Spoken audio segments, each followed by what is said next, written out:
بسم الله الرحمن الرحيم. الحمد لله رب العالمين، والصلاة والسلام على سيد الأنبياء والمرسلين، على سيدنا ونبينا شفيع ذنوبنا طبيب نفوسنا حبيب قلوبنا بالقاسم محمد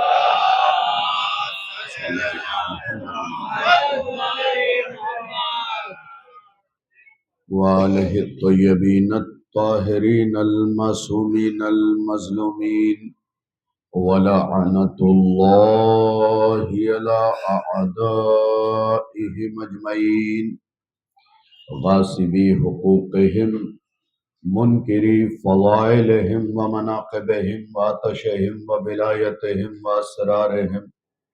أما بعد، فقد قال الله تبارك وتعالى في كتابه الكريم: بسم الله الرحمن الرحيم، والفجر وليال عشر. الصلوات.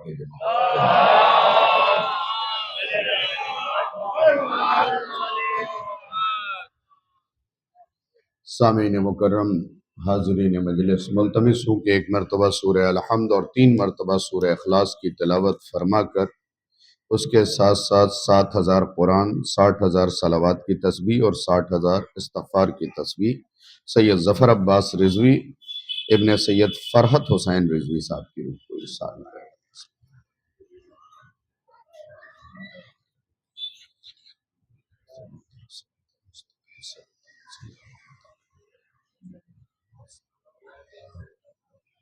بسم اللہ بسم اللہ۔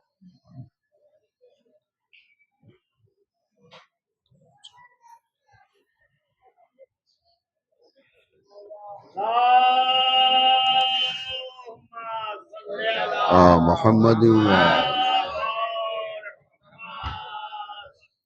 سامعین مکرم، حاضرین مجلس، السلام علیکم۔ اجازت ہو تو لب کھولوں، عقل و خیرت کے میزان میں تاریخ و احادیث کے گوہر تولوں، مودت بھری سماعت کو عقیدت کے دھاگے میں پرو لوں، منتشر ذہنوں میں مناقب کے رس کھولوں، تب جا کے موت کو مات دینے والے قبیلے کے بارے میں کچھ بولوں۔ سامعین، آج کی مجلس کا عنوان ہے سورہ فجر اور حسین۔ بس پہلے ہی بتا دوں کہ گفتگو تھوڑی سی سخت کروں گا، اور سخت اس لیے کروں گا کہ آپ کے ادراک اور فہم پہ بھروسہ ہے مجھے، تو کبھی کبھی سخت گفتگو بھی کر لینی چاہیے۔ جس سورہ کا نام میں نے آپ کے سامنے لیا ہے، ترتیب ظاہری کے اعتبار سے قرآن مجید میں 89 نمبر پہ موجود ہے۔ اس سے پہلے 88 سورے ہیں، اس کے بعد 15 سورے ترتیب وار لکھے ہوئے ہیں۔ اس سورے میں 1 رکوع ہے، 30 آیات ہیں، 139 کلمات ہیں اور 584 حروف ہیں۔ یہ سورہ مکے میں نازل ہوا ہے۔ یقین جانیے اس کے بعد، آج کی مجلس کے بعد، جب آپ اس سورہ کی تلاوت کریں گے تو آپ موجود فرش پہ ہوں گے اور محسوس عرش پہ کریں گے، اس لیے کہ قرآن تلاوت کے لیے نہیں آیا، ہدایت کے لیے آیا ہے۔ جو لوگ قرآن کی تلاوت کرتے ہیں وہ آج بھی رسول کو امی سمجھ رہے ہیں، اور جنہوں نے قرآن سے ہدایت لیا ہے وہ رسول کو پڑھا لکھا نہیں استاد الاساتیز مانتے ہیں، اس لیے کہ جنہوں نے قرآن کی صرف تلاوت کی حضور والا، انہوں نے غور سے تلاوت ہی نہیں کی، کیونکہ قرآن امی کہنے والوں کو جوتا مار رہا ہے، تماچا نہیں، جوتا مارا ہے قرآن نے جس نے بھی رسول کو امی کہا۔ دور حاضر میں طارق مسعود ٹک ٹوکیا نے یہی تو کہا تھا کہ قرآن مجید میں گرامرک بہت سی غلطیاں ہیں کیونکہ یہ رسول پہ آیا اور رسول نعوذ باللہ من ذالک پڑھے لکھے نہیں تھے۔ کاش تو ٹک ٹاک کی طرف ہی رہتا، مذہب کی طرف نہ آتا۔ تیرا ٹک ٹاک سے مذہب کی طرف آنا ایسا ہی ہے جیسے ابو سفیان کا کفر سے اسلام کی طرف آنا۔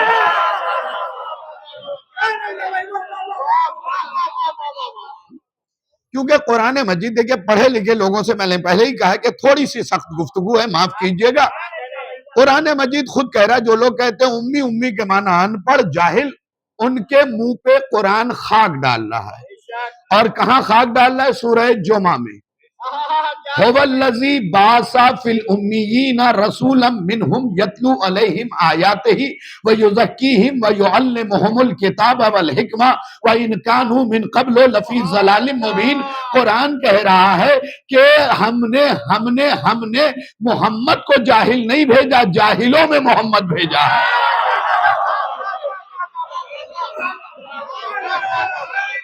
ہم نے محمد کو ان پڑھ نہیں بھیجا ہے۔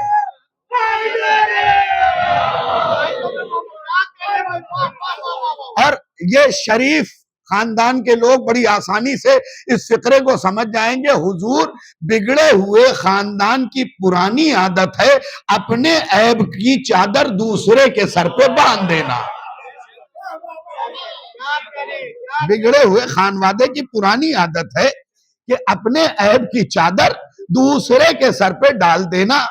یقین جانیے اللہ کہہ رہا هو الذی بعث فی الامیین، ہم نے رسول کو مبعوث کیا۔ دیکھیے دو چیزیں ہیں، رسول کو مبعوث کیا کہاں؟ امیین میں، یعنی ان پڑھوں میں۔ تو اب کچھ لوگ کھڑے ہو کے کہنے لگے اس کا مطلب محمد جہاں اتارے گئے وہ لوگ ان پڑھ تھے۔ میں نے کہا عقل کے اندھے، محمد اتارے الگ جگہ گئے ہیں، بھیجے الگ جگہ گئے ہیں، بھیجے الگ جگہ گئے ہیں۔ هو الذی بعث فی الامیین، ہم نے محمد عربی کو مبعوث کیا، کہا امیین میں۔ آگے کیا کہا؟ سارے حصے کو چھوڑتے ہوئے یعلمہم الکتاب والحکمہ، اور وہ جو آیا ہے وہ تمہیں کتاب کی تعلیم دے گا۔ انصاف سے بتائیے ممرہ والو، اگر میں کسی مجلس میں ہندوستان کے کسی کونے میں یہ پڑھ دوں کہ ممرہ میں ایک اسکول میں ان پڑھ ٹیچر رکھا گیا ہے تو پورا ممرہ میرا مخالف ہو جائے گا کہ آپ نے سمجھا کیا ہے مولانا؟ کبھی ان پڑھ بھی ٹیچر رکھا جائے گا؟ کاش توجہ کیا ہوتا۔ کبھی ان پڑھ بھی ٹیچر رکھا جائے گا؟ یاد رکھیے ٹیچر بننے کے لیے پڑھا لکھا ہونا شرط ہے۔ تو اب انصاف سے بتاؤ جسے دنیا والے کسی اسکول میں بھیجے جب وہ پڑھا لکھا ہوگا تو جسے خدا ساری کائنات میں بھیج رہا ہو اس کے علم کا اندازہ کون لگا سکتا ہے؟ سنتے رہیے گا۔ تو اس محمد عربی کے سینے پہ قرآن اترا اور اسی قرآن میں ایک سورہ ہے سورہ فجر، جو ترتیب بھی میں نے بتا دیا 89 نمبر پہ یہ سورہ موجود ہے۔ اس سے پہلے 88 سورہ، اس کے بعد 15 سورہ، اس میں ایک رکوع ہے۔ یہ سورہ مکے میں نازل ہوا ہے، 139 کلمات ہے، 584 حروف۔ اب سنیے، جس کے بعد میں نے کہا کہ آپ پڑھیں گے فرش پہ، محسوس خود کو عرش پہ کریں گے، لیکن پہلا فقرہ میں بیان کرنے جا رہا ہوں عشروں پہ بھاری ہے۔ رسول اسلام فرماتے ہیں کہ جو سورہ فجر کی تلاوت کرے گا اس کی قبر میں اندھیرا نہیں ہوگا۔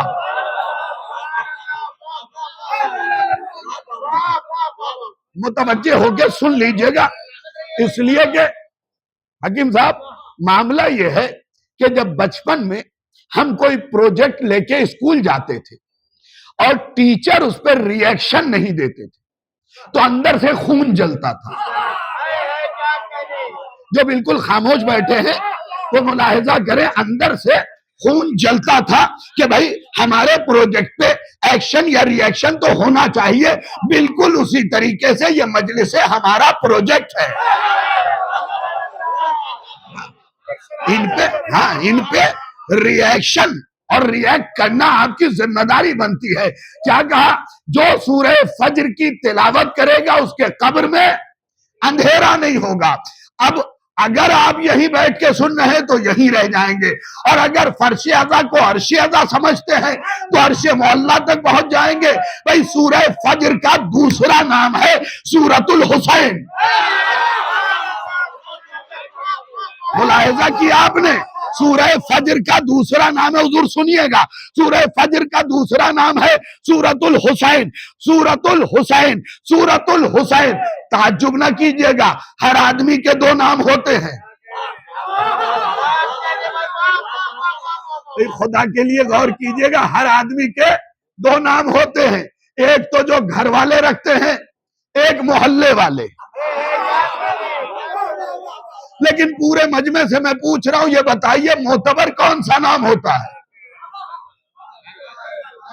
گھر والا نا. اسی نام پہ عقیقہ ہوتا ہے، اسی نام پہ نکاح ہوتا ہے. تو یہ چیز طے ہو گئی کہ گھر والا نام معتبر ہوگا.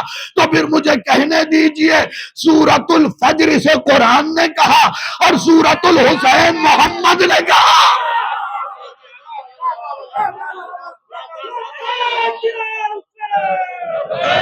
یا حسین، سورۃ الحسین.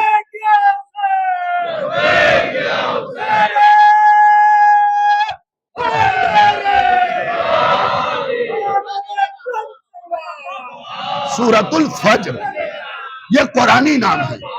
سورۃ الحسین اہل بیت نے کہا اسے کہ اس سورہ کا نام سورہ حسین ہے. کون سا سورہ؟ سورہ حسین. ابھی آپ کو بھی یہ محسوس ہوگا کہ یقینی طور پہ اس کا نام سورہ حسین ہے. پہلی فضیلت رسول نے کیا بیان کی؟ قبر میں اندھیرا نہیں ہوگا. قبرستان میں مجلس ہے، ہماری قبروں میں یوں بھی اندھیرا نہیں ہوتا، کیونکہ ہمارا مولا غدیر کے اجالے میں ملا ہے. ملاحظہ کیجئے گا، سقیفہ کے اندھیرے سے ہم نے اپنا رہبر نہیں لیا ہے. صرف ملاحظہ کرتے چلے جائیں. پہلی فضیلت کیا ہے؟ قبر میں سورہ فجر پڑھنے سے روشنی ہوگی جناب، اندھیرا نہیں ہوگا. سب متفق ہیں؟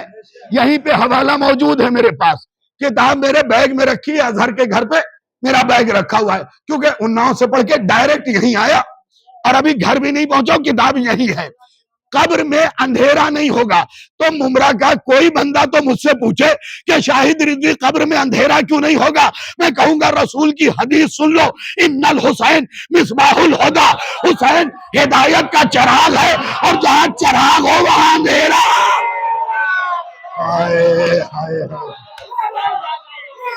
جہاں چراغ ہو.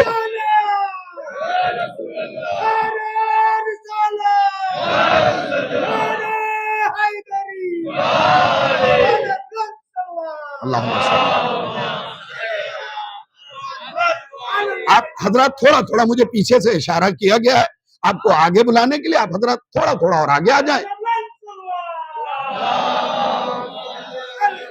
دلشاد بھائی تھوڑا اور آگے آ جائیں تو یہاں پہ سایہ ہے. ہاں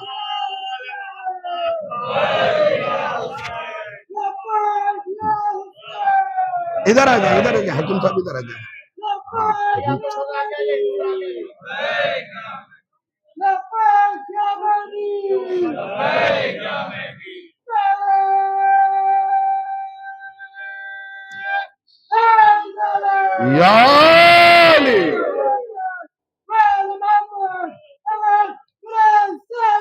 اللہم صلی علی محمد وعلی محمد. سورہ فجر پڑھنے سے قبر میں اندھیرا نہیں ہوگا. دیکھیے سب سے بڑی پریشانی تھی قبر کے اندھیرے کی، اہل بیت نے اسے بھی دور کر دیا. سورہ فجر کی تلاوت کرو، قبر میں اندھیرا نہیں ہوگا. اب دوسری مصیبت فاخر صاحب یہ تھی جو میں بیان کروں گا تو آپ بھی فخر کریں گے. اور آپ نے داد دیا دلشاد صاحب تو سن کے دل شاد ہو جائے گا. ملاحظہ کر لیجئے گا فقرہ کتنا قیمتی ہے. پہلا فقرہ ہے قبر میں اندھیرا نہیں ہوگا. دوسری سب سے بڑی مصیبت یہ ہے کہ قبر دباتی ہے، اور ہم نے بچپن سے پڑھا کہ چورا بنا دے گی، سرما بنا دے گی، ایسے ہڈی کھٹ کھٹ ٹوٹے گی، بندہ اندر سے چلائے گا. میں بہت پریشان تھا. کتاب الشافی باب الجنائز صفحہ نمبر 199 سطر نمبر 21. قبلہ رخ ہو کے کتاب کھولیں تو روایت داہنی طرف. ہاں اب بھی شک میں بیٹھے ہوئے ہیں. سنیے، ابو بصیر نے آپ کے مولا سے پوچھا، مولا میں نے سنا ہے کہ قبر دباتی ہے، پیس ڈالتی ہے، سرما بنا ڈالتی ہے. آپ کے جد رسول نے فرمایا تھا. امام نے مسکرا کے کہا میرے نانا نے فرمایا ہے تو غلط تو ہو ہی نہیں سکتا. کیا یقیناً یا فرزند رسول کیا قبر دبائے گی؟ کیا کاش ان میں سے کوئی یہ بھی پوچھ لیتا یا رسول اللہ کس کو دبائے گی؟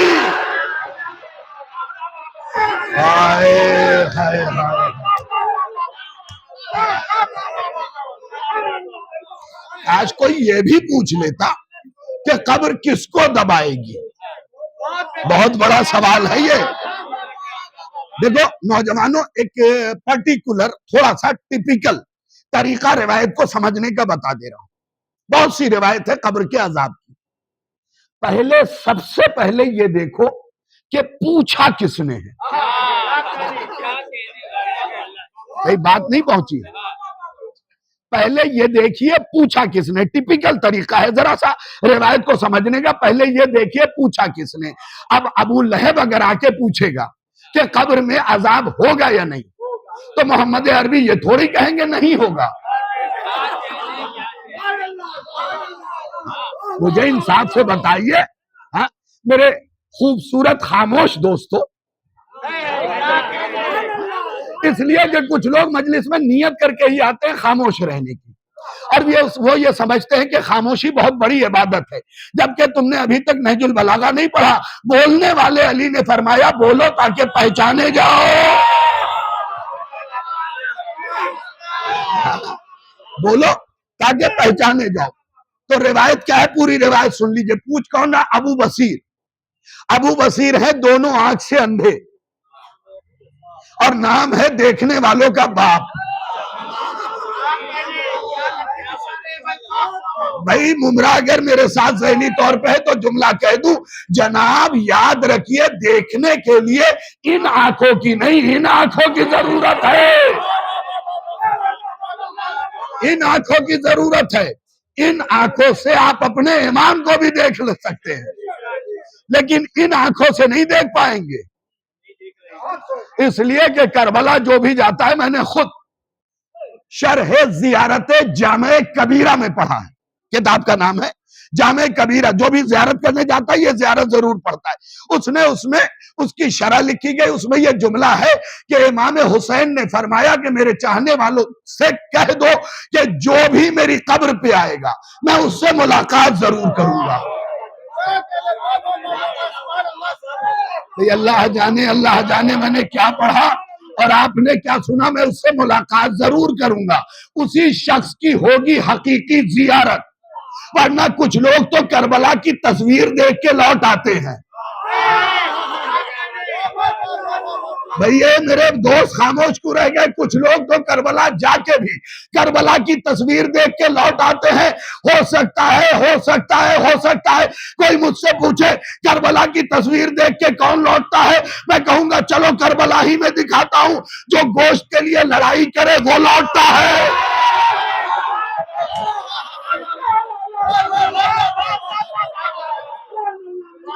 جو کربلا میں اچھے.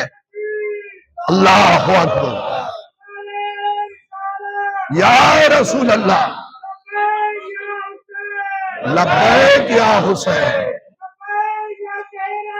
لبیک یا زہرا، لبیک یا زین، لبیک یا سکینہ. لبیک یا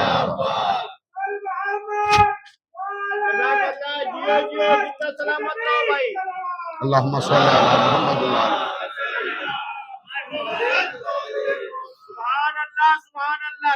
حضور والا یہ آپس داری کی بات ہے، اس مجمع میں 20 سے 25 ایسے لوگ تھے جنہوں نے ہمارے بزرگوار نے نعرہ لگایا لبیک یا حسین، لبیک یا زہرا، لبیک یا زینب، لبیک یا سکینہ، اور 20 سے 25 آدمی وہ تھے جو اس کے بعد بھی خاموش بیٹھے رہے۔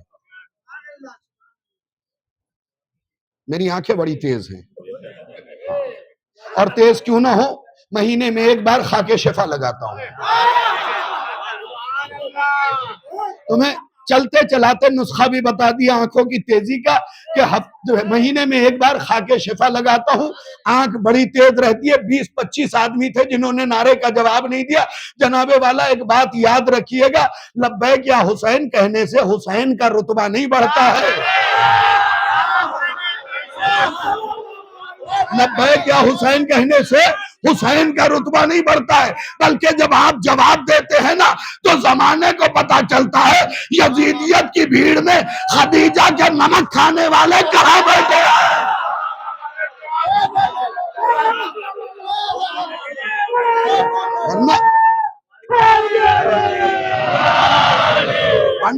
ورنہ مولا حسین کو آپ کے لبیک کی ضرورت ہی نہیں ہے۔ چیلنج کے ساتھ کہہ رہا ہوں، ممبر کی قسم کھا کے کہہ رہا ہوں، تقدس ممبر کی قسم کھا کے کہہ رہا ہوں، عظمت ممبر کی قسم کھا کے کہہ رہا ہوں، احترام ممبر کی قسم کھا کے کہہ رہا ہوں، حسین کو تمہارے لبیک کی ضرورت نہیں ہے۔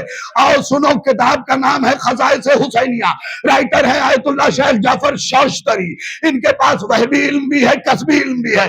وہبی علم حسین نے عطا کیا ہے، ان کی کتاب کے صفحہ نمبر 167 پہ، سطر نمبر 7 پہ یہ فقرہ لکھا ہے کہ قبر خدیجہ کے بعد حسین آسمان کی طرف سر اٹھا کے کہتے ہیں، اے میرے اللہ، اگر کوئی رات کے اس اندھیرے میں تجھے آواز دے تو تجھ پہ واجب ہے کہ تو اسے جواب دے۔ اتنے میں حسین نے پلٹ کے آسمان کی طرف دیکھا اور دیکھ کے کہا، یا ربی یا ربی یا ربی، رکیے سنیے پھر بولیے، یا ربی یا ربی یا ربی۔ حسین یہ کہہ کے چپ ہوئے، اللہ کی آواز آئی، لبیک یا حسین۔ جسے خدا لبیک کہتا ہوں،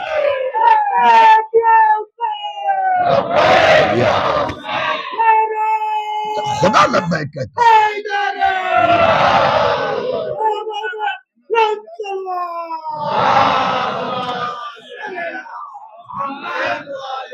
اسے آپ کے لبیک کی ضرورت ہوگی، توحید اسے لبیک کہے۔ بہت سے لوگ اب بھی نہیں پہنچے۔ بھئی تم حج کرنے جاتے ہو، کعبے کے قریب جا کے کہتے ہو لبیک اللہم لبیک لا شریک لک لبیک، اور خدا حسین کو کہہ رہا ہے لبیک۔ آج توجہ کیا، یقین جانو حسین توحید کا وہ راز ہے جسے کوئی سمجھ ہی نہیں سکتا۔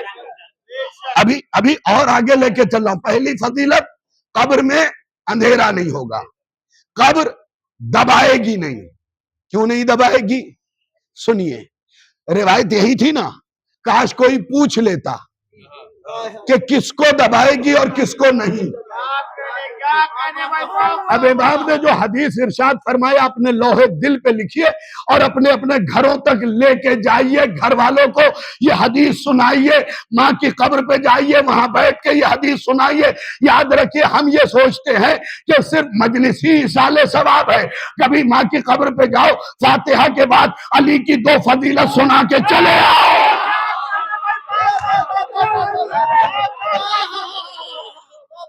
علی کی 2 فضیلت سنا دو۔ تم یہ نہ سوچنا کہ ماں سن نہیں رہی، باپ سن نہیں رہا، مردے کے کان تم سے زیادہ تیز ہیں۔ دیکھیے کیسے چپ بیٹھے رہ گئے لوگ۔ مرنے والے کے کان تم سے زیادہ تیز ہیں، تبھی تو تمہارا مولوی کاندھا پکڑ کے قبر میں کہتا ہے اسمع افہم، سن سمجھ، سن اور سمجھ۔ بھائی زندے تو سمجھنے سے بیزار ہے، مردہ سمجھ رہا ہے، مردہ سمجھ رہا ہے، مردہ سمجھ رہا ہے۔ اسما سن، افہم سمجھ. کیا سمجھایا جا رہا ہے؟ کبھی تلقین کا ترجمہ بھی پڑھ لیجئے گا تاکہ جب پڑھنے والا پڑھے تو آپ سمجھتے رہیے، آپ سمجھتے رہیے. فقرہ سن لیجئے. دوسری فضیلت کیا ہے سورہ فجر کے تلاوت کی؟ کہ جو سورہ فجر کی تلاوت کرے گا میدان قیامت میں وہ پیچھے ہوگا، سورہ فجر کا نور آگے ہوگا.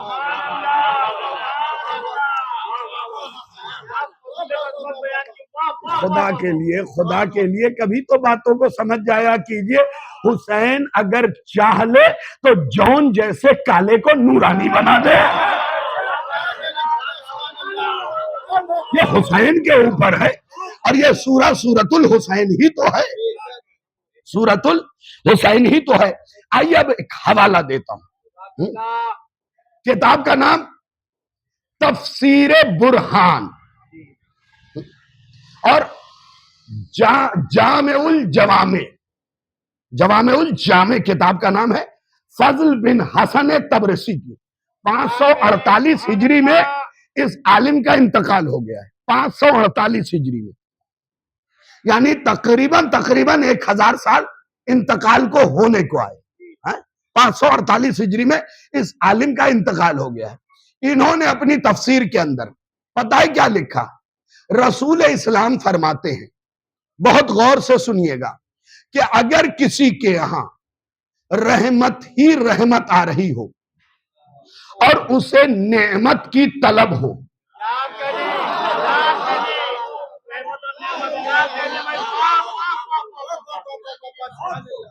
جس کے ہاں بیٹی ہوتی ہے نا، وہ ایک جملہ، یہ میری بات جو ہے ذرا سا تم کیمرہ میرے مجمع کی طرف کر دینا تاکہ ان کا چہرہ بقیہ لوگ بھی لائیو میں جو ہے دیکھ لیں. اس کیمرے کو مجمع کی طرف کر دو.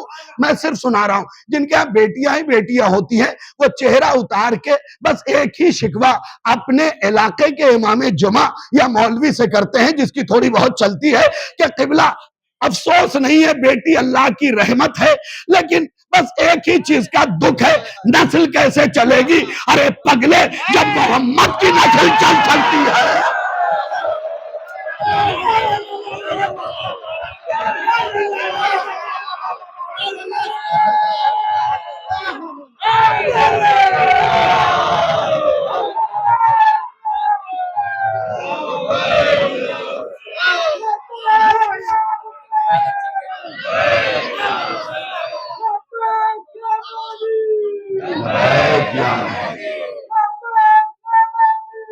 لبیک یا میں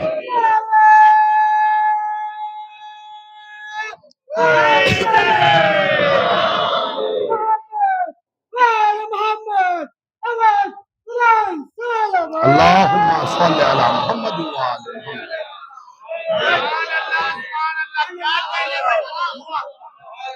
پریشان مت ہوا کرو.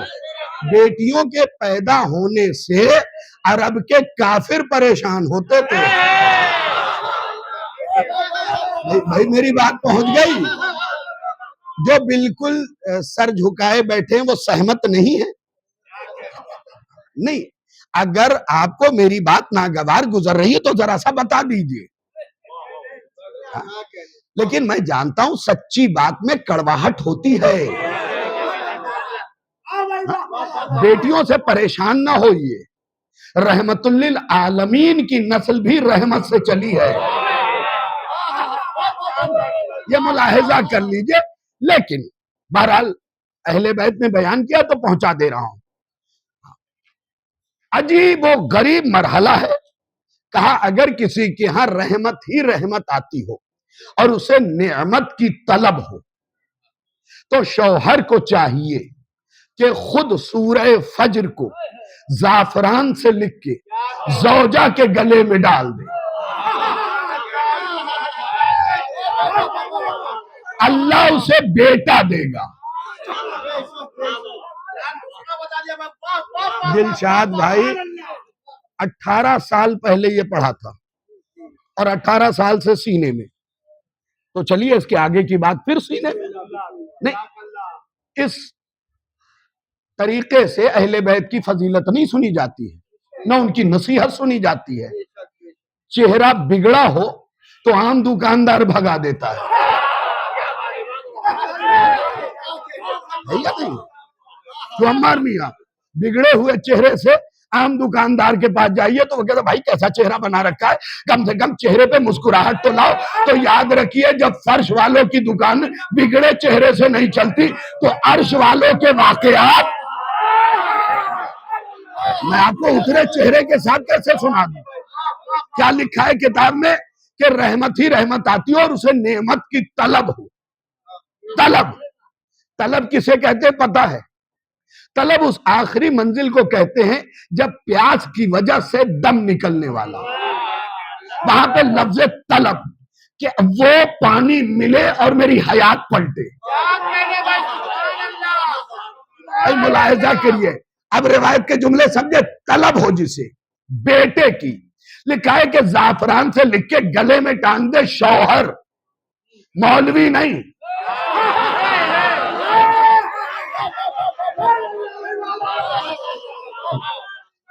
یہ بھی ہمارے قوم کا عجیب نسخہ چل گیا ہے صاحب. بیمار ہم ہیں, دوا کسی اور کو کھلائے.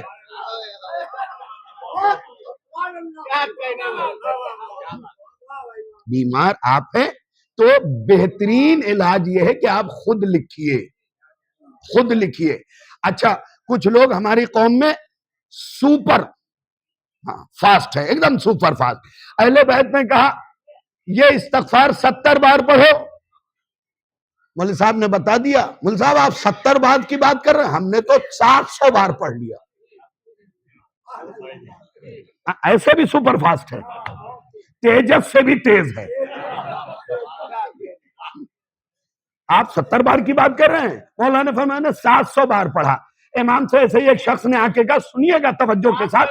امام نے کہا یہ بتاؤ اگر تالے کی چابی کا ایک نقطہ بڑھ جائے تو تالا کھلے گا؟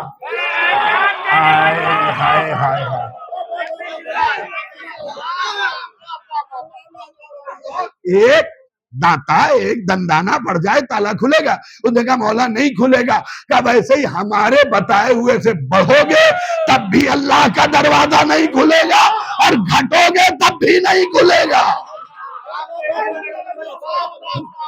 تو زعفران سے لکھ کے, اچھا بات یہیں پہ تمام نہیں ہوئی, یہ خاموش مجمع بھی بولے گا. آگے کیا کہا معصوم نے؟ کہا اللہ اسے بیٹا دے گا. کیسا بیٹا دے گا؟ مبارک. بھئی بات پہنچ رہی ہے تو ذرا سا ہاتھوں کو بلند کیجئے گا. کیسا بیٹا دے گا؟ بیٹا نہیں, مبارک بیٹا دے گا. یعنی جو بیٹا دے گا وہ منحوس نہیں ہوگا.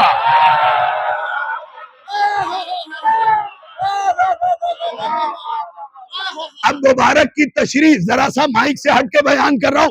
جو لغت قرآن میں دیکھا, مبارک وہ ہے جس کے آخری سانس کی ذمہ داری بھی معصوم کے ہاتھوں میں ہو. ہائے ہائے ہائے, آخری سانس کی ذمہ داری بھی معصوم کے ہاتھ میں ہو. اسی لیے عالم دین نے کہا تھا کہ جس کے گھر سورہ فجر یعنی سورہ حسین کے ذریعے بیٹا آئے گا, اس کا بیٹا آخری امام کے لشکر میں ضرور ہوگا.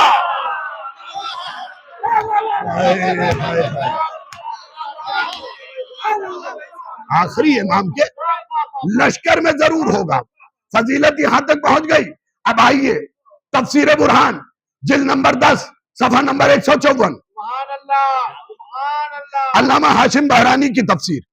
ٹھیک ہے, اس میں یہ لکھا ہوا جو سورہ فجر کی تلاوت کرے گا, سورہ فجر کی, میدان قیامت میں اللہ اسے حسین کے برابر میں جگہ دے گا.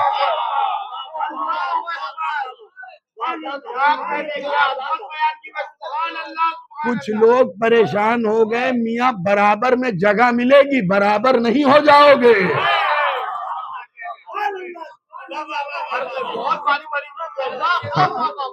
برابر میں جگہ ملے گی, برابر نہیں ہو جاؤ گے. یہیں سے انسانیت پہچانی جاتی ہے. بڑے بھائیوں نے محمد کو اپنے جیسا دیکھ کے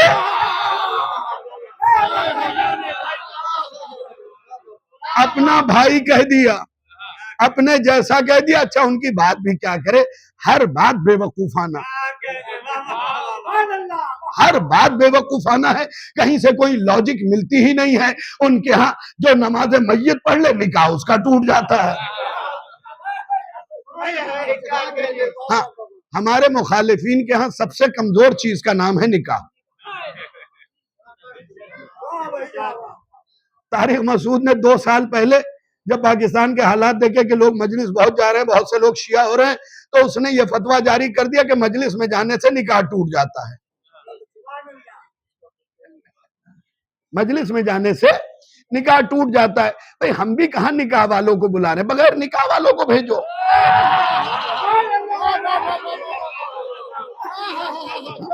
تو حضرات یہ عجیب عادت ہے۔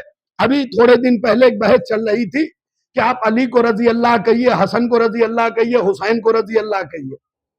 سنیے گا بہت تیزی کے ساتھ، میں بات پہنچا دیتا ہوں تاکہ کچھ حد تک قلوب منور ہو جائیں۔ میں ایک مجلس پڑھ رہا تھا، میں نے کہا حضرت آدم رضی اللہ، نیچے سے آواز آئی علیہ السلام۔ میں نے کہا شیس رضی اللہ، نیچے سے آواز آئی علیہ السلام۔ میں نے کہا انوش رضی اللہ، نیچے سے آواز آئی علیہ السلام۔ میں نے کہا قینان رضی اللہ، نیچے سے آواز آئی علیہ السلام۔ میں نے کہا یرد رضی اللہ، نیچے سے آواز آئی علیہ السلام۔ میں نے کہا لمک ید رضی اللہ، نیچے سے آواز آئی علیہ السلام۔ میں نے کہا یافز رضی اللہ، نیچے سے آواز آئی علیہ السلام۔ میں نے کہا داؤد رضی اللہ، نیچے سے آواز آئی علیہ السلام۔ میں نے کہا سلیمان رضی اللہ، نیچے سے آواز آئی علیہ السلام۔ میں نے کہا جرجیس رضی اللہ، نیچے سے آواز آئی علیہ السلام۔ میں نے کہا ہود رضی اللہ، نیچے سے آواز آئی علیہ السلام۔ میں نے کہا صالح رضی اللہ، نیچے سے آواز آئی علیہ السلام۔ میں نے کہا جرجیس رضی اللہ، نیچے سے آواز آئی علیہ السلام۔ میں نے کہا موسیٰ رضی اللہ، نیچے سے آواز آئی علیہ السلام۔ میں نے کہا ہارون رضی اللہ، نیچے سے آواز آئی علیہ السلام۔ جب سب نیچے سے علیہ السلام بول چکے، میں نے کہا عقل کے اندھو، یہ سارے نبی محمد کے پسینے سے بنے، جو پسینے سے بنے وہ علیہ السلام ہو، جو خون کے خلق ہو۔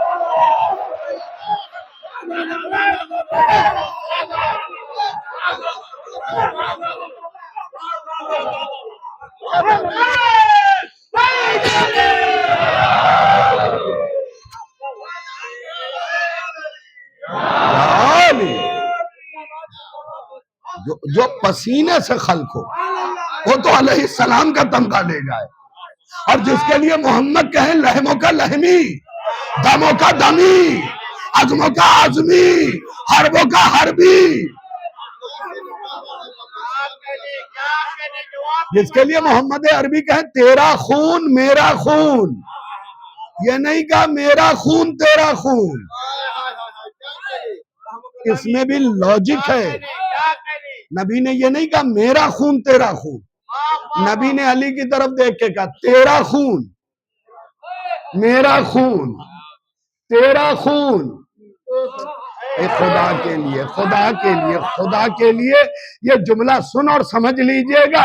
اب تو مان جائیے کیا کہا تیرا خون میرا خون، تیرا خون میرا خون۔ نبی اپنی زندگی میں 4 چیزیں بتا رہے ہیں، صرف 2 سن لیجئے۔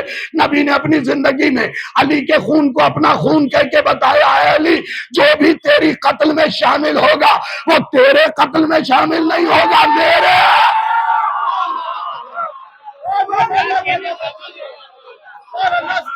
میرے قتل میں شامل ہوگا۔ آگے کیا کہا تیرا خون، پھر ایک ایک جملے کے ہزار مطلب ہے۔ تیرا خون میرا خون، یہ تو حضور سب جانتے ہیں، ہر بیٹے کی رگوں میں باپ کا خون ہوتا ہے۔ بھائی جو پہنچ گئے میں انہیں سلام کر رہا ہوں، ہر بیٹے کی رگوں میں باپ کا خون ہوتا ہے، تو اب علی کی رگوں میں ابو طالب کا خون ہے۔ ابو طالب اگر کافر ہے تو کیا محمد نے کافر کے خون کو اپنا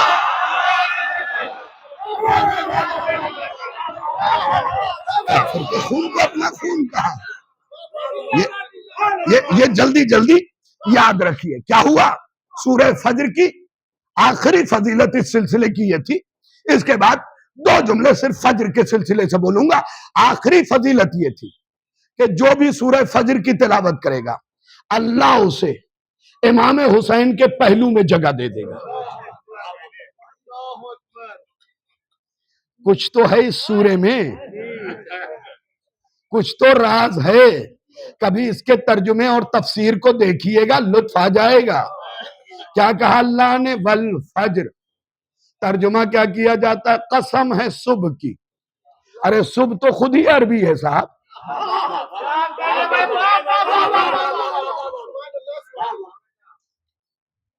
میں نے کہا کسی سے کہ مائی نیم کا ترجمہ کرو. اس نے کہا میرا نیم. پورا مجمع کہے گا پاگل ہے کیا؟ نیم کا بھی تو ترجمہ ہونا چاہیے.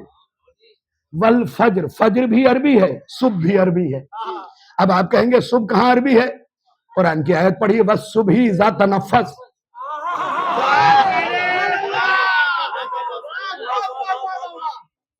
قسم ہے صبح کی جب وہ سانس لے. عمرہ والوں صبح بھی سانس لیتی ہے.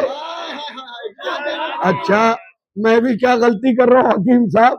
ممبئی والوں سے پوچھ رہا ہوں صبح کے بارے میں.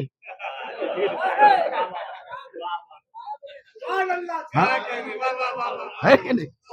میں بھی صبح کے بارے میں ممبئی والوں سے پوچھ رہا ہوں. ایک صاحب نے مجھ سے یو پی میں پوچھا, یہ بتائیے اللہ کریم ہے, اس کی سب سے بڑی دلیل کیا ہے؟ میں نے کہا ممبئی والوں کو رزق دینا.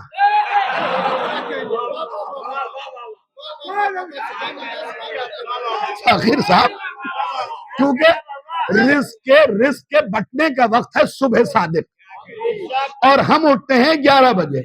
اس کے بعد بھی کھا رہے ہیں تو اللہ کریم ہے. کوئی مانے یا نہ مانے. ہاں. اصل میں کیوں یہ میسج میرے ذہن میں آیا, میں جب تازہ انوارلوم الہ آباد سے پڑھ کے ممبئی آیا تو ایک صاحب نے مجھے فون کیا, کہنے لگے قبلہ میں صبح میں آپ سے ملنا چاہتا ہوں. میں نے کہا بسم اللہ. نماز صبح کے بعد میں سویا ہی نہیں صاحب. 7 بج گئے, 8 بج گئے, 9 بج گئے, 10 بج گئے, 11 بج کے کچھ منٹ پہ میرے دروازے کی بیل بجی. میں نے کھولا, کہنے لگے قبلہ وہ رات میں فون کیا تھا نا. میں نے کہا آپ نے تو کہا تھا کہ صبح میں آؤں گا. کہنے لگے قبلہ بس صبح ہوئی اور حاضر ہوا. میں اس دن کے بعد ممبئی کی صبح سمجھ گیا, لیکن خدا کی صبح ممبئی کی صبح سے الگ ہے. کاش توجہ کیا ہوتا, برا نہ مانیے گا. خدا کی صبح ممبئی کی صبح سے الگ ہے. خدا کی صبح وہ ہے جس وقت علی اٹھتے تھے. قرآن کی آیت کیا ہے؟ وَالصُّبْحِ اِذَا تَنَفَّسَ. قسم ہے صبح کی جب وہ سانس لے. اب میں نے دیکھا, پلٹ دیے, سائنس والوں سے پوچھا کہ یار صبح بھی سانسیں لیتی ہے. پریش بھائی سائنس والے تو بڑے مسئلے حل کرتے ہیں. ایک بات بتا دیتا ہوں, کچھ لوگ پڑھ لکھ کے اپنے اوپر غرور کرتے ہیں. تو ایک گاؤں کا ایک لڑکا پڑھنے لکھنے گیا, MBA کر کے لوٹا, لیکن پورا گاؤں جو ہے ایک چچا میاں جو حقہ پیا کرتے تھے انہی سے سارا مشورہ لیتا تھا. تو اس پڑھے لکھے کو بڑا ناگوار گزرا صاحب کہ MBA کیا میں نے, مشورہ دے چچا. یاد رکھیے کبھی کبھی سینکڑوں سال کے علم پہ ایک لمحے کا تجربہ بھاری ہوتا ہے. اللہ اکبر اللہ. اب یہ پریشان کہ بھائی میں پڑھا لکھا, مجھ سے کوئی مشورہ لیتا ہی نہیں. تو بہت دن سوچنے کے بعد اس نے سائنس کا ایک مقولہ نکالا اور چچا کے پاس پہنچا. کہنے لگا چچا آج آپ سے مکھی کے بارے میں سوال کرنا ہے, لیکن آپ کو کیا پتا, آپ کہاں سائنس پڑھیں. چچا نے حقے کی سٹک چھوڑی. چھوڑنے کے بعد کا کیا سوال ہے, سننا میرے نوجوانوں, کیا سوال ہے؟ کہ چچا سائنس نے تحقیق کیا ہے کہ مکھی کے سارے بدن پہ آنکھیں ہیں. تو چچا نے پھر سے منہ میں پائپ لگایا, گڑگڑایا, گڑگڑانے کے بعد الگ کیا. الگ کرنے کے بعد کہا بھیا میں تیری سائنس کا کیا کروں. وہ اس سے کہے کہ مکھی کو 1000 آنکھ اور دے دے, لیکن اتنی آنکھوں کا کیا فائدہ جب اسے بیٹھنا گندگی پہ آئے.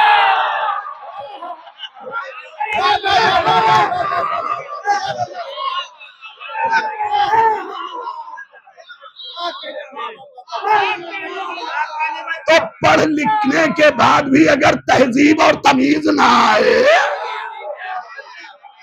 تو اس سے بہتر گاؤں کا وہ حل ہے جو کھیت میں چل رہا ہے. اور اپنے ہونے کا ثبوت دے رہا ہے. تو صبح بھی کہیں سانس لیتی ہے. اب میں نے کتاب پلٹنا شروع کیا تو پتا ہے مکتب اہل بیت کی تفسیر میں یہ ملا کہ صبح قرآن میں نام ہے علی کا. مولا سلامت رکھے آپ کو. صبح نام ہے قرآن میں علی کا. کس کا؟ علی کا. تو اللہ ہر صبح کی قسم نہیں کہہ رہا. صبح نام ہے علی کا. اور علی نے سانسیں کب لی؟ جب سویا نبی کی چادر اوڑھ کے شب ہجرہ. اللہ اکبر، اللہ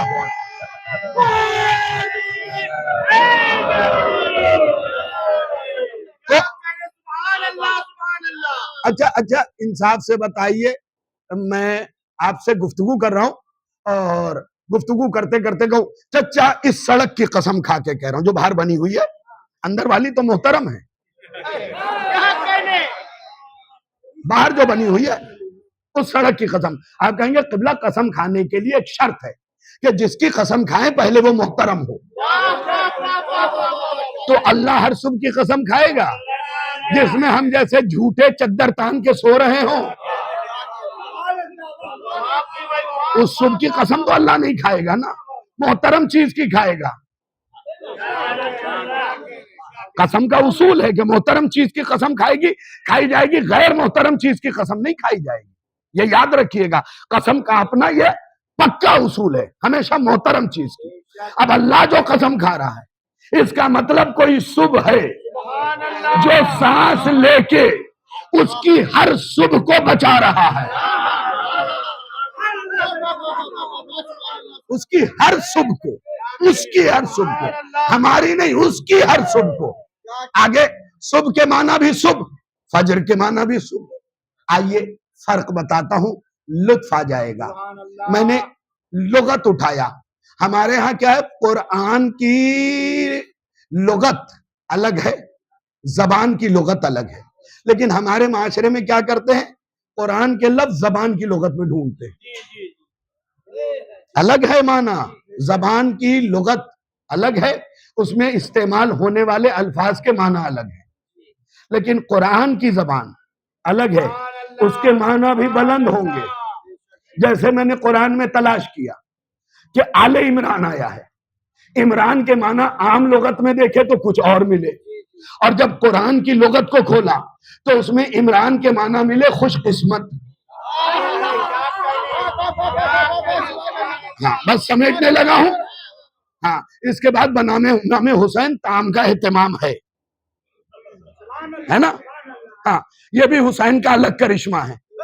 حسین نے محسوس کر لیا تھا اپنے زمانے میں نانا کے واقعے ذوالعشیرہ کو سن کے کہ لوگ بڑے تیز ہیں. نانا نے کیا کیا، پہلے کھلایا پھر سنایا.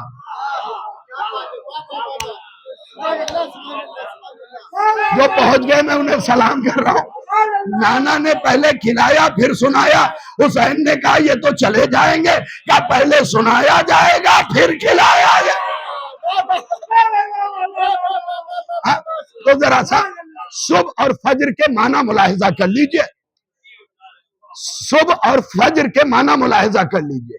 صبح کے معنی ہے جو اندھیرے کو ہٹا کے نکلے اسے صبح کہتے ہیں. میرے نوجوانوں ملاحظہ کرنا، صبح کے معنی ہے جو اندھیرے کو ہٹا کے نکلے. اب فجر قرآن میں کس کا لقب ہے پتہ ہے؟ امام حسین کا.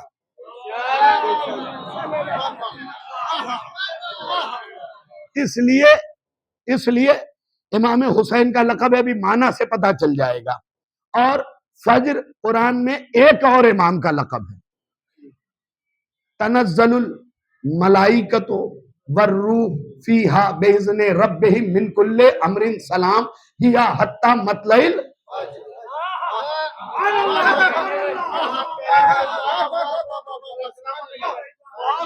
فجر قرآن میں آخری امام کا بھی لقب ہے. صبح کسے کہتے ہیں؟ جو بس ترجمے میں ہی اشروں پہ اشرے ہو جائیں گے. حضور والا صبح کہتے ہیں جو اندھیرے کو ہٹا کے نکلے، 1 منٹ نہ تھکیے گا، اندھیرے کو ہٹا کے نکلے، اور فجر اس صبح کو کہتے ہیں جو اندھیرے کو مٹا کے نکلے۔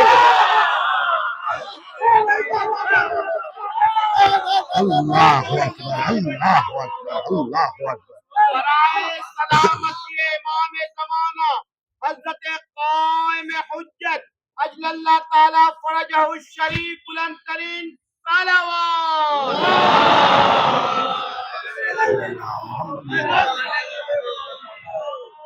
فجر کی صبح کو کہتے ہیں جو اندھیرے کو مٹا کے نکلے، اور عالم سے پوچھئے گا، پڑھے لکھے سے پوچھئے گا، پڑھے لکھے جیسے سے نہ پوچھئے گا، پڑھے لکھے جیسے سے نہ پوچھئے گا۔ فجر جو ہے اصل میں انفجار سے ہے، اور انفجار کہتے ہیں دھماکے کو۔ حسینیت کا دھماکہ آج بھی یزیدیت کو مٹائے ہوئے۔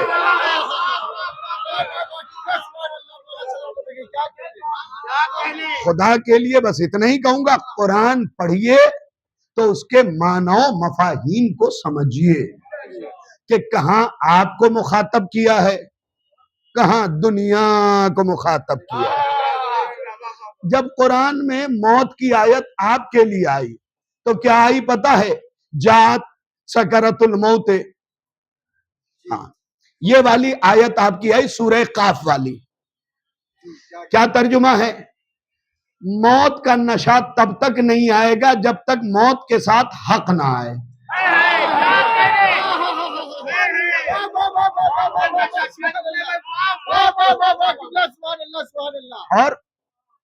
اور سن لیجئے، ذالک ما کنت منہ تحید، اور حق وہی ہے جس سے لوگ منہ موڑ لیتے ہیں۔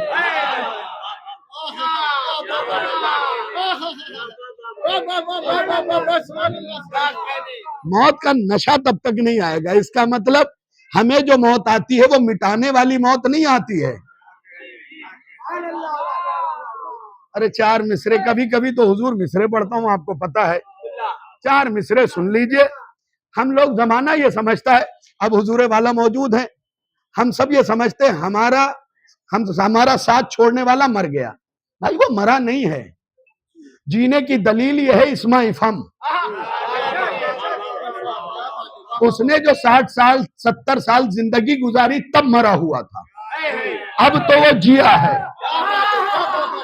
اور اگر میری باتوں پہ یقین نہ ہو تو ایک بار دلشاد صاحب پیچھے پلٹ کے دیکھ لیجئے، بھائی ہماری زندگی شروع ہی تب ہوتی ہے جب علی کے چہرے کی زیارت شروع ہی تب ہوتی ہے۔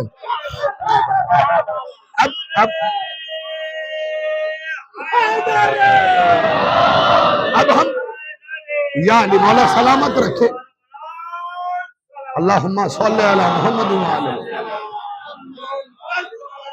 اب سورہ فجر پہ کبھی خمسہ رکھا جائے تب بتاؤں کہ کیا کیا راز ہے اس میں،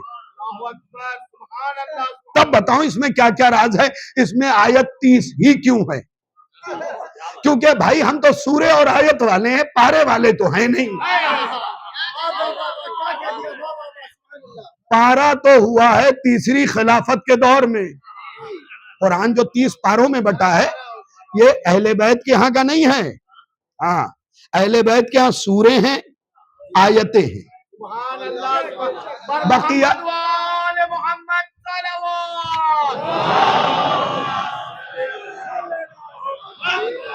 بقیہ ہمارے مخالفین کے ہاں پارے رکھے گئے، اور خدا کا شکر ادا کیجئے نہ ہم نے خاموش قرآن کو پارا پارا کیا نہ بولتے قرآن کو۔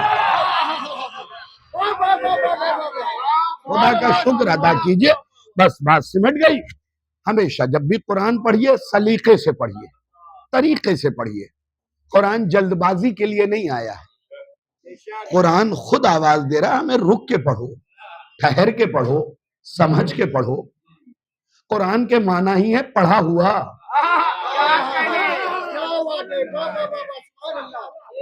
یہ بھی عجیب اتفاق ہے، قرآن لفظ قرآن جیسے شاہد کے معنی گواہ کے، دلشاد کے معنی دل خوش کرنے والے کے یا رکھنے والے کے. ویسے ہی قرآن کے بھی تو معنی ہے. قرآن کے معنی ہے پڑھا ہوا. جب محمد پہ آ رہا تھا تب بھی پڑھا ہوا تھا.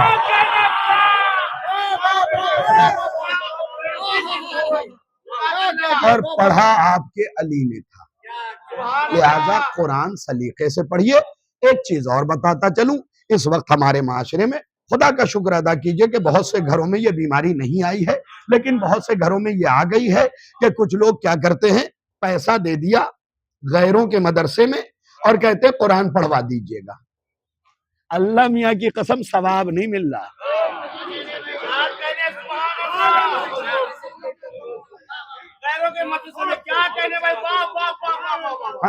اگر میں کہوں تو مجرم، اور اگر حدیث سنا دوں اور نہ مانو تو تم مجرم.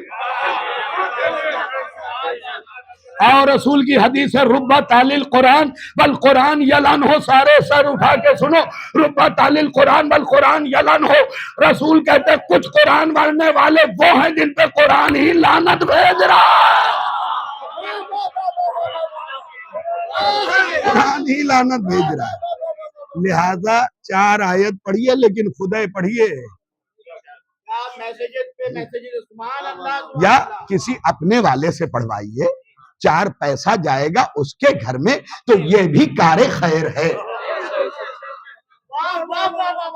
یہ بھی کار خیر ہے. یاد رکھیے باہر جھانکنے سے پہلے خود کے گھر میں دیکھنا ہے. کچھ لوگ کیا کرتے ہیں، پتا چلا پنڈال میں 25,000 دے آئے ہیں اور جلوس کا چندہ 250 نہیں دیا جاتا. پتا چلے گا میدان محشر میں جب فرشتے تڑائی کریں گے اور ہم مسکرائیں گے. تو سب سے پہلے مذہب حقہ کو دیکھو. جب تمہارا مذہب بریء ذمہ ہو جائے ان تمام امدادات سے تو باہر کی طرف جاؤ. علی تم کہو گے مولا نے بھی تو دیا ہے. مولا نے پہلے قمبر بنایا ہے، ابوذر بنایا ہے، مقداد بنایا. یہ کیسے لوگ تھے؟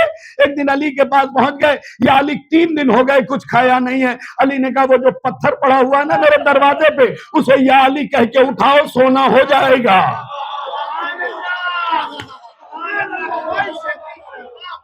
اٹھایا اتنا بڑا ٹکڑا، اٹھاتے ہی یا علی کہا تھا سونا. کچھ لوگ سونا سن کے ہی سو گئے. اور کچھ ہمارے مذہب میں ایسے بھی ہیں جو اتنے باباؤں کے چکر میں پڑے ہیں کہ اس انگلی میں انگوٹھی پہنتے ہیں، وہ بھی سونے کی، اور کہتے ہیں مجھے پومس نے بتایا ہے کہ اس انگلی میں پہنیے گا تو بہت ترقی ملے گی.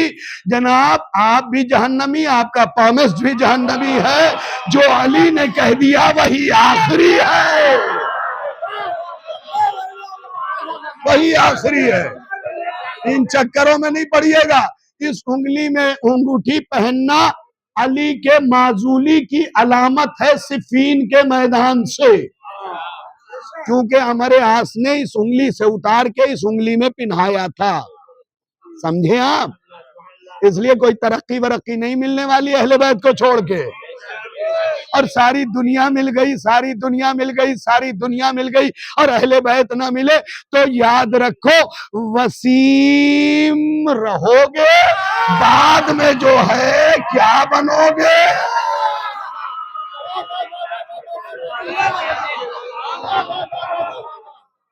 اچھا خاصا بھائی جملہ بڑے دقت کے ساتھ بول رہا ہوں، سنیے گا سمجھیے گا.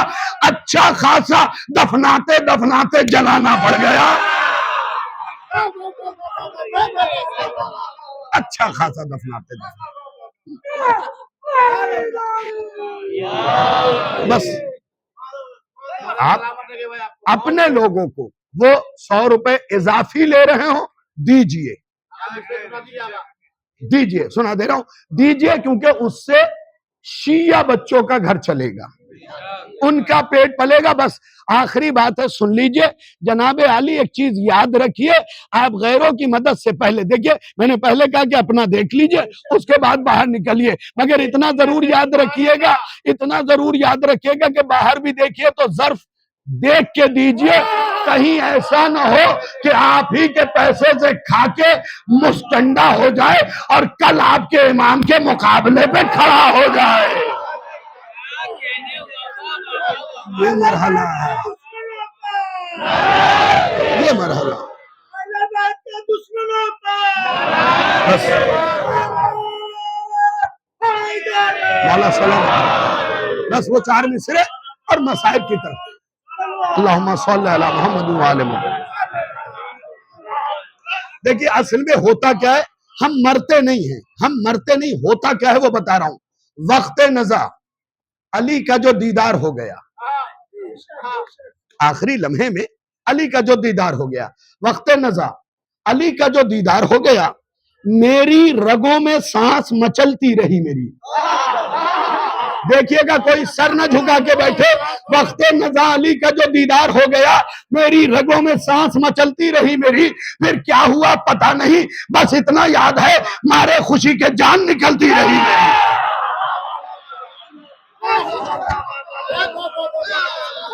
مارے خوشی کے، مارے خوشی،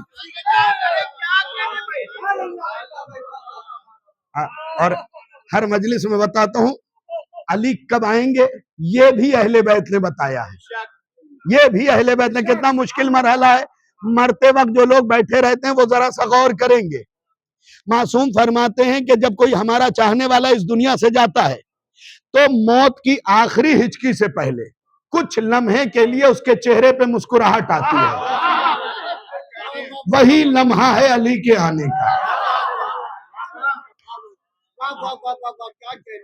کبھی کتابوں کو دیکھیے جا کے تو پتہ چلے گا، یہاں تک لکھا ہے کہ آپ مرنے والے کا چہرہ دیکھ کے بتا سکتے ہیں یہ ایمان پہ مرا ہے یا کفر پہ مرا ہے۔ یہ بھی کتابوں میں درج ہے۔ اہل بیت نے وہ باتیں بتائی ہیں کہ عقلیں پریشان ہیں، جو سائنس اب تحقیق کر رہی ہے نا وہ علی نے اپنے زمانے میں بتا دیا تھا۔ اسی لیے تو میں یونیورسٹی میں پڑھنے والے بچوں اور اسکول میں پڑھنے والے بچوں، کالج میں پڑھنے والے نوجوانوں سے کہتا ہوں، میرے بچوں کبھی سائنس کو اہل بیت کے مقابلے پہ نہ لانا، یہ ابھی بھی علی کی گلی میں گھٹنیوں چل رہی ہے۔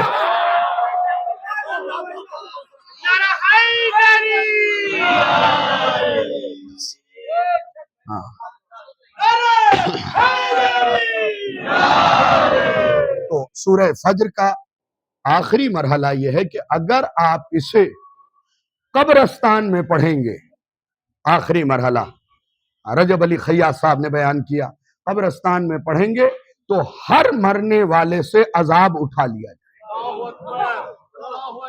سورۃ الحسین کی یہ خاصیت ہے، حسین کسی کو مصیبت میں نہیں دیکھ سکتا۔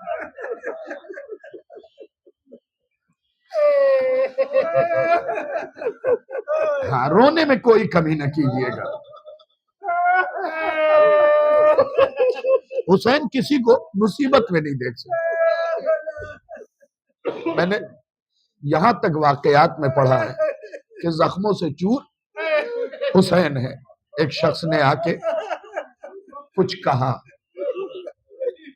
حسین نے کہا تو بھول گیا جب تو گھر سے چلا تھا تو تیری بیٹی نے فلاں چیز مانگی تھی، یہ لے جا کے دے دینا۔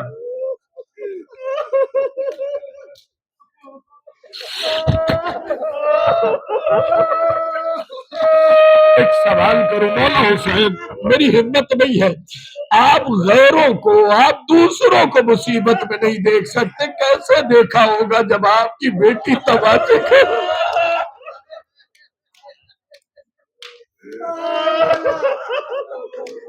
چند جملے مجھے پڑھنے ہیں، بس وہ سن لیجئے۔ عجیب مصیبت ہے اہل بیت کے اوپر۔ میں آج آپ سے کچھ نفسیاتی سوال کرتا ہوں، دلشاد بھائی یہ سوال میں جلدی نہیں کرتا، لوگ حسین کی مصیبت سنتے ہیں روتے ہیں، میں آج آپ سے کچھ سوال کرتا ہوں اور کبھی کبھی یہ سوال کر لیتا ہوں۔ فاقر صاحب، یہ بزرگات، کیا یہ بتائیے کبھی نوکیلی چیز پہ کوئی چیز رکتی ہے؟ نہ یا تو میں سمجھا نہیں سکا ہوں، میں پوچھ رہا ہوں آپ لوگ کبھی کوئی نوکیلی چیز پہ کوئی چیز ٹکتی ہے؟ اب میں صرف جملہ کہوں گا آپ کی چیخ نکل جائے گی، کبھی کوئی نوکیلی چیز پہ کوئی چیز رکتی ہے؟ آپ کا جواب ہوگا نہیں۔ پھر میں پوچھوں گا یہ بتائیے نیزوں پہ سر کیسے رکے رہے؟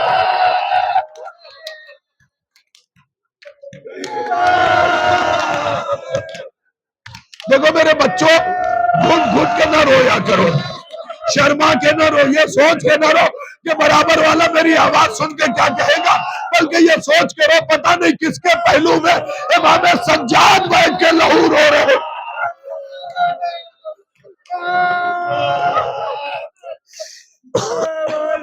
سنیے گا، مصائب میں کوئی کمی نہیں کرنا چاہتا، میرا سوال ہے بتائیے سر جو نیزے پہ تھے، نوکیلا ہوتا ہے نیزہ، دیکھا ہے آپ، یہ سر رکے کیسے؟ میں ہندوستان میں علماء سے سوال کرتا رہا، سرکار یہ سر کیسے رکے؟ مجھے کسی نے جواب نہ دیا، کوئی چیخ مار کے چپ ہو گیا۔ میں جب زیارت پہ گیا تھا، ایک عالم دین بہت گریہ کر رہے تھے، میں نے ان سے سوال کیا، انہوں نے کہا بیٹا پہلے سر کو زمین پہ رکھا گیا پھر نیزہ دھسا ہے۔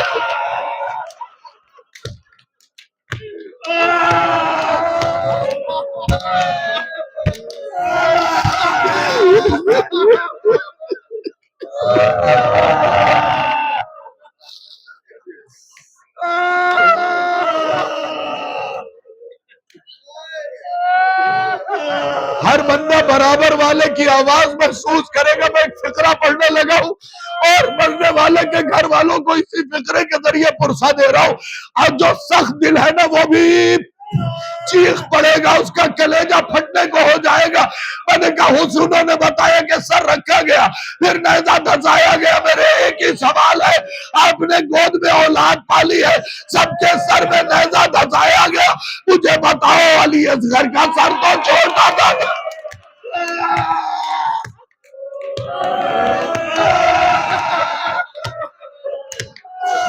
ارے رباب میں کیا بیتی ہوگی، ارے عجب نہیں آواز دیا ہو اے والی وارث۔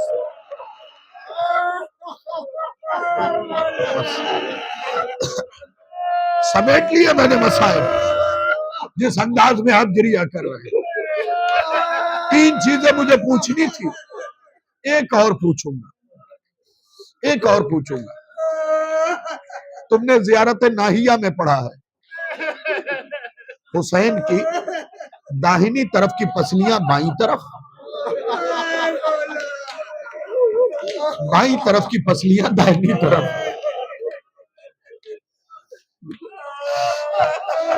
میں سخت مصائب کیوں پڑھتا ہوں دلشاد بھائی پتہ ہے، حکیم صاحب پتہ ہے سخت مصائب کیوں پڑھتا ہوں؟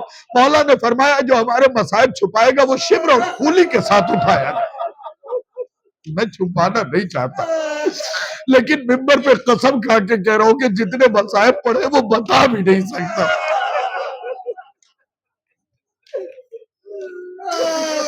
کون حسین کی غربت بتائے گا؟ چلیے 2 جملے مصائب کے سنا دیتا ہوں آپ، 2 جملے۔ قبرستان میں یہ مجلس ہے، میرا وعدہ ہے ایک زائر امام حسین، صرف ذاکر نہیں، زائر امام حسین کا وعدہ ہے پوری زندگی یہ مصائب یاد رہے۔ بھائی آپ نے اپنے بابا کو دفن کیا، صرف محسوس کیجئے گا دفن کیا، اور بھی لوگوں نے اپنے چاہنے والوں کو دفن کیا، ذرا سا دیکھیے گا، غسل دے دیا گیا، اب کفن پہنانے کی باری آئی،